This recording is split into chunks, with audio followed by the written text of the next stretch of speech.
पुर्तगाल immigration का new rule 2026, work visa का latest system, citizenship अब कितने साल में मिलेगी, गोल्डन वीजा का क्या सीन है, फैमिली वीजा और स्टूडेंट वीजा अपडेट्स, पाकिस्तान से अप्लाई करने वालों के लिए रियलिटी चेक, और एंड में मैं आपको कुछ ऐसी पावरफुल टिप्स दूंगा जो आपको फ्रॉड एजेंट से बचाएंगी और यूरोप का रियल पाथ समझने में आपकी हेल्प करेगी। अस्सलाम वालेकुम जी, कैसे हैं सब? I hope you are doing well. आप लोग ठीक होंगे, खैरियत से होंगे, मजे में होंगे। आज की वीडियो बहुत ज्यादा इंपॉर्टेंट होने वाली है, स्पेशली उन लोगों के लिए जो पुर्तगाल जाना चाहते हैं या यूरोप शिफ्ट होना चाहते हैं या फ्यूचर में पुर्तगीज पासपोर्ट का प्लान बना रहे हैं। 2026 में पुर्तगाल ने इमिग्रेशन और सिटीजनशिप रूल में बड़ी चेंजिंग की है, और अगर आप आउटडेटेड इंफॉर्मेशन पर रिलाई कर रहे हैं तो आपका टाइम और पैसा दोनों वेस्ट हो सकता है। तो वीडियो को स्किप बिल्कुल मत करना, क्योंकि हर मिनट में एक ऐसी इंफॉर्मेशन होगी जो आपको दूसरी वीडियोस में नहीं मिलेगी। सबसे पहले ये समझ लेते हैं कि पुर्तगाल इतना फेमस क्यों हुआ। पिछले कुछ सालों में पुर्तगाल यूरोप में सबसे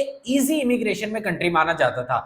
लोग student visa, work visa, digital nomad visa और गोल्डन वीजा के थ्रू पुर्तगाल शिफ्ट हो रहे थे। पुर्तगाल की खास बात यह है कि कॉस्ट ऑफ लिविंग यूरोप के दूसरे कंट्रीज से बहुत कम है, वेदर अच्छा है, पीसफुल एनवायरनमेंट है, शेंजन एक्सेस है, और सबसे बड़ी बात, पहले 5 साल में सिटीजनशिप का चांस था। इस वजह से इंडिया, पाकिस्तान, बांग्लादेश, नेपाल और यहां से बहुत लोगों ने पुर्तगाल के रूट को चूज किया। लेकिन अब 2026 में पुर्तगाल गवर्नमेंट ने स्ट्रिक्ट चेंज कर दिए। सबसे बड़ी अपडेट जो है वो सिटीजनशिप रूल को चेंज किया। जो बड़ी तब्दीली आई है वो यहां आई है। सबसे पहले पुर्तगाल में लीगल रेजिडेंस के 5 साल के बाद सिटीजनशिप अप्लाई कर सकते थे, लेकिन 2026 का न्यू रूल के मुताबिक अब नॉन ईयू सिटीजन को पुर्तगीज सिटीजनशिप के लिए 10 साल का टाइम रिक्वायर्ड है। यानी कि अगर आप पाकिस्तान से पुर्तगाल जा रहे हो, अब शॉर्टकट वाली थिंकिंग खत्म कर दो। अब गवर्नमेंट सिर्फ उन लोगों को सिटीजनशिप देना चाहती है जो प्रॉपर लीगल रेजिडेंट हो, पुर्तगीज लैंग्वेज सीख चुके हो,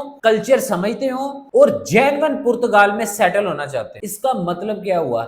मतलब ये कि अब पुर्तगाल इजी पासपोर्ट कंट्री नहीं रहा। वहां अब सरवाइव करने के लिए पेशेंस और लीगल प्लानिंग दोनों जरूरी है। रेजिडेंट परमिट काउंटिंग का नया रूल, ये पॉइंट बहुत इंपॉर्टेंट है। पहले लोग जब एप्लीकेशन सबमिट कर देते थे तो वेटिंग पीरियड भी सिटीजनशिप में काउंट हो जाता था, लेकिन अब 2026 के रूल के मुताबिक काउंटिंग तब स्टार्ट होगी जब आपका एक्चुअल रेजिडेंट परमिट इशू होगा। यानी आपकी फाइल प्रोसेसिंग में 1 या 2 साल लग गए तो वो टाइम काउंट नहीं होगा। ये अपडेट बहुत लोग इग्नोर कर रहे हैं। इसलिए मैं हमेशा कहता हूं कि सिर्फ यूरोप पहुंचना सक्सेस नहीं होता, लीगल स्टेटस मेंटेन करना असली गेम होता है। अब बात करते हैं पुर्तगाल वर्क वीजा 2026 की। पुर्तगाल में अब वर्क वीजा के लिए कंपनी ज्यादा केयरफुली हायरिंग कर रही है। गवर्नमेंट भी इलीगल वर्कर्स और फेक जॉब कॉन्ट्रैक्ट्स पर स्ट्रिक्ट हो गई है। आजकल पुर्तगाल में इन फील्ड्स के अंदर जॉब्स, हाई डिमांड जॉब्स हैं, जैसे कंस्ट्रक्शन का सेक्टर हो गया, होटल मैनेजमेंट हो गया, क्लिनिक सर्विसेज हो गया, रेस्टोरेंट हो गए,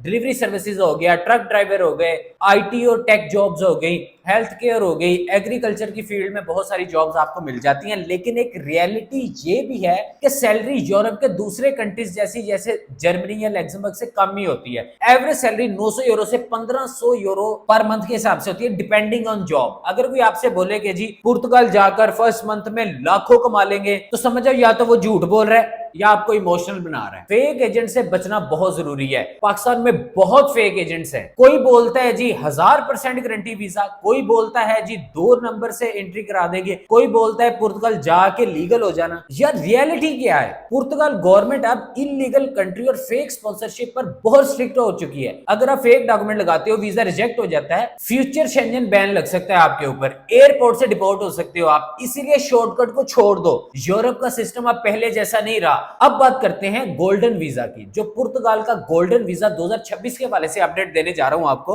सबसे पहले एक चीज मैं क्लियर कर देता हूं, गोल्डन वीजा का मतलब डायरेक्ट पासपोर्ट नहीं होता, ये सिर्फ रेजिडेंसी बाय इन्वेस्टमेंट प्रोग्राम होता है। 2026 में पुर्तगाल का गोल्डन वीजा अब भी अवेलेबल है, लेकिन रियल एस्टेट वाले रूट अब काफी लिमिटेड हो चुके हैं और प्रॉपर्टी परचेज से डायरेक्ट गोल्डन वीजा या गोल्डन सिस्टम ऑलमोस्ट खत्म हो चुका है। अब मोस्टली लोग investment funds, business investment, research projects, culture projects के थ्रू अप्लाई करते हैं और मिनिमम इन्वेस्टमेंट भी हाई होती है। अगर किसी के पास स्ट्रॉन्ग फाइनेंशियल बैकग्राउंड नहीं है तो गोल्डन वीजा उसके लिए प्रैक्टिकल ऑप्शन नहीं होता। पुर्तगाल स्टूडेंट वीजा अब भी एक अच्छा ऑप्शन है, लेकिन यहां भी स्ट्रिक्ट चेकिंग हो रही है। आपको जेन्युइन एडमिशन चाहिए, जेन्युइन बैंक स्टेटमेंट चाहिए, अकोमोडेशन प्रूफ चाहिए, ट्यूशन फीस चाहिए, स्ट्रॉन्ग इंटरव्यू चाहिए, सब कुछ प्रॉपर दिखाना होता है आप। और एक और इंपॉर्टेंट बात, स्टूडेंट वीजा को इमिग्रेशन शॉर्टकट मत समझो। अगर आप स्टडी जेन्युइनली नहीं करोगे तो फ्यूचर में रेजिडेंस रिन्यूअल और लीगल स्टेटस प्रॉब्लम्स क्रिएट हो सकती हैं। फैमिली रीयूनिफिकेशन रूल्स 2026 में पुर्तगाल ने फैमिली रीयूनिफिकेशन